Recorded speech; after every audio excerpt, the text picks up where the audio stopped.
Bon, André, alors, vous partez sur Chambéry manifester avec la trompette. Oui, je vais pour jouer surtout.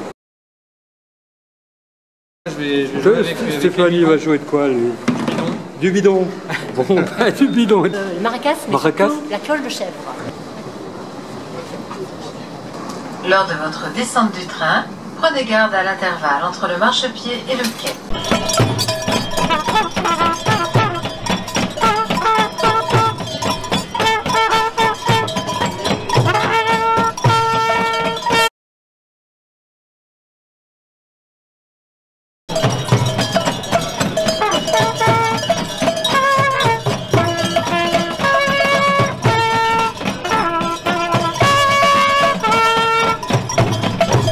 D'attaque ont voulu montrer que de l'argent pour le changement climatique et la justice sociale, il y en a.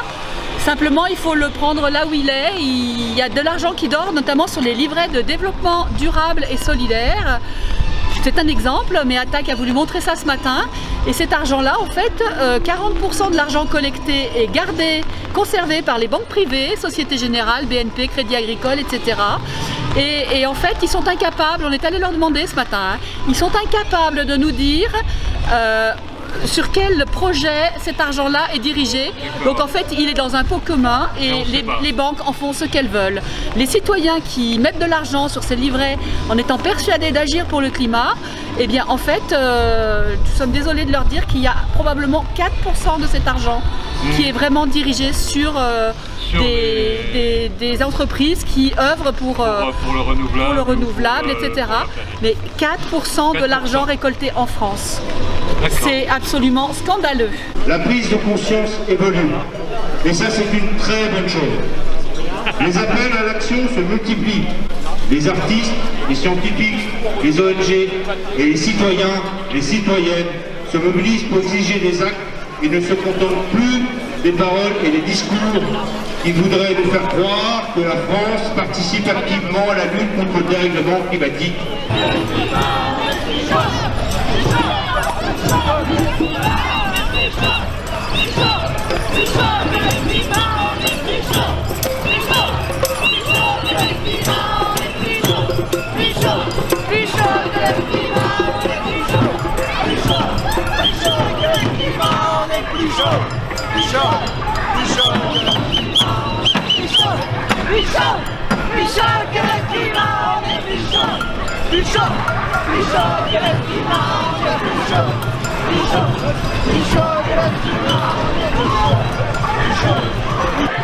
Je trouve ça génial parce que ils font une farandole, ils sont tous la main dans la main et en fait... Vous êtes émus là? Ouais, bah faut les suivre. Merci.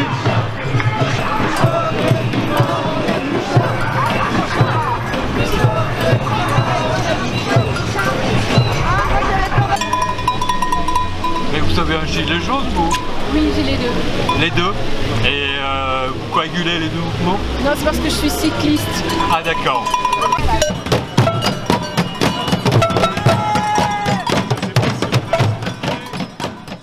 Je suis venu avec mon gilet vert et mon gilet jaune. Ah ouais, les deux alors. En solidarité avec ceux qui sont par ailleurs. Tout cœur. Vous êtes avec eux de tout cœur. Voilà, ouais. Il faut continuer à montrer que le climat, quels que soient les problèmes et les situations sociales, ça reste incontournable et ça reste une priorité. On a quand même tous quelque part un objectif commun qui est d'alerter sur l'injustice et Attaque est particulièrement sensible à ce phénomène-là. Il n'y aura pas de justice climatique sans justice sociale.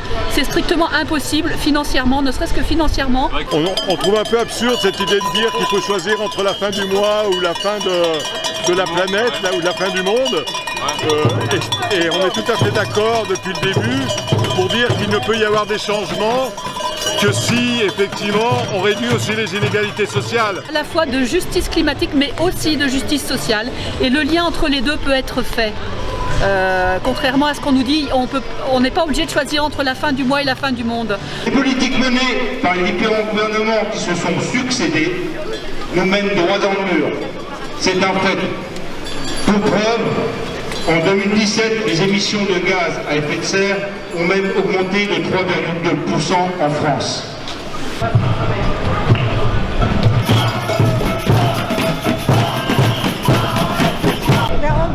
Nous ne savons pas ce que c'est comme manif. C'est la manif pour le climat. Ah oui, là par contre, là, je suis pour. Je préfère pour le climat parce qu'effectivement, on doit se manifester beaucoup plus. Parce que c'est notre survie.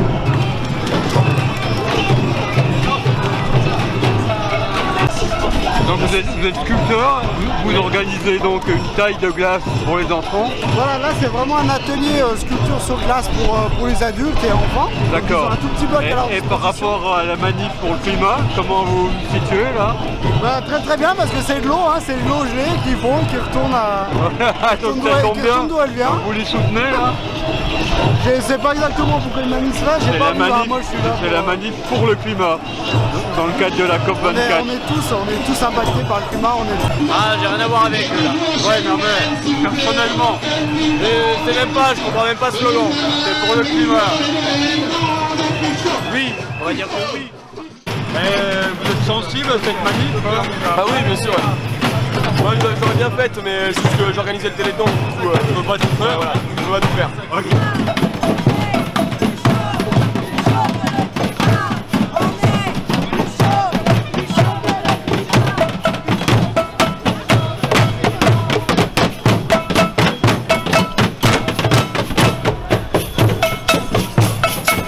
Si notre terre et notre mère, nous sommes les enfants indignes parce qu'elle nous apporte tout ce qu'on a besoin pour vivre, voilà, toutes ces ressources qui sont nécessaires à notre survie et que en contrepartie, nous on la pille, on pille les ressources sans conscience, sans vraiment réelle conscience que voilà, qu'elle pourra très bien se débrouiller sans nous, mais nous on ne pourra pas se débrouiller sans elle.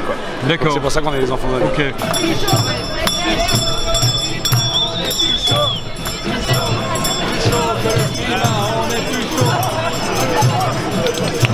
C'est important, je pense, aussi de réconcilier le combat social et le combat écologique, parce que je pense que l'un va avec l'autre, forcément. Qu'est-ce que vous pensez des Gilets jaunes, par exemple? Je pense que de toute façon c'est un mouvement citoyen, après on peut le stigmatiser comme on veut. Je pense qu'à partir du moment où les gens se repolitisent, reprennent ces sujets-là, c'est que positif. Parce que là on n'en a pas vu là, de Gilets jaunes. Il y en a certains. Je pense que le gilet jaune il est plus sur la tête que sur les vêtements, quoi.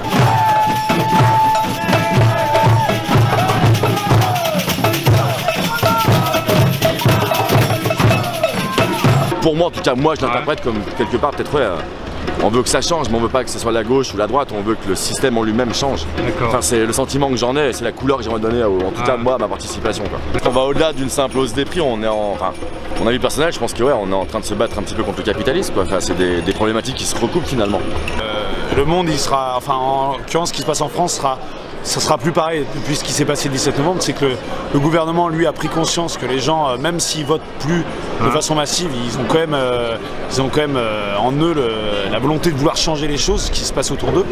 Et pour nous, les choses elles ont changé aussi depuis le 17 novembre parce que on se rend compte qu'on n'est plus tout seul, quoi. C'est plus un ou deux cas isolés de personnes qui veulent changer les choses. Oui, qu'il y a du monde. Voilà, on est nombreux, ça transcende les classes, ça transcende les pauvres, les riches. Oui, il y a un peu tout le monde. Ouvriers, voilà. Et je pense que c'est ça qui est super important. Ce qui est en train de se passer, c'est que justement ça transcende tout. Moi personnellement, je vote pas. Je pense qu'il y a beaucoup de gens qui votent plus, qui votent pas et qui sont là quand même aujourd'hui. Donc pour moi c'est aussi, les Français sont en train de dire que c'est pas parce qu'on vote pas qu'on parle pas ou qu'on n'est pas là, quoi. Voilà, c'est un peu le sentiment. Ce qu'il y a de commun dans ces deux combats, c'est l'urgence. C'est l'urgence sociale et l'urgence écologique. Et le point commun, c'est que les gens ils sont en train de dire au gouvernement, dépêchez-vous, passez à l'action. Voilà. L'étape suivante, c'est qu'importe ce que le gouvernement il entend ou pas, c'est que le mouvement il se structure. Il se structure pour que les voix elles soient entendues, plus qu'il y ait des représentants, tout ça. D'accord. Voilà.